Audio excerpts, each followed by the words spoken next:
And it's going to start with just a traditional knot. All you're going to do is, if you want to pull off a little extra so it's not too difficult to work with, you just want to pick it up and very carefully tie a knot. And you just want to work it through.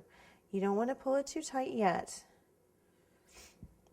and you don't want to pull your loops out of alignment. And what you're going to do is kind of push your knot over like this.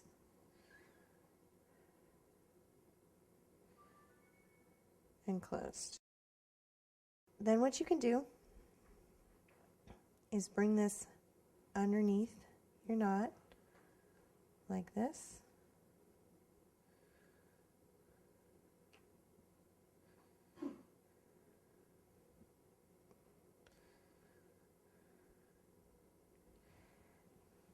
And then you're going to tuck this final corner.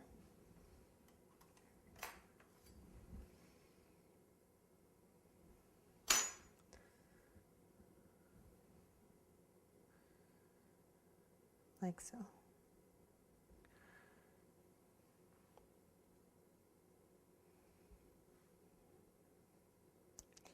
Now my suggestion is to make a couple extra of these because they are very, very delicate. And you just want to allow that to dry either on a piece of parchment paper or on a cookie sheet, just long enough so that it's solid enough that you can pick it up.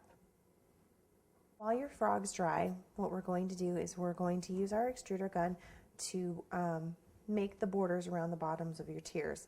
This not only gives your tiers a very clean finish, but it also incorporates the rope design into your cake. So all you have to do is just extrude.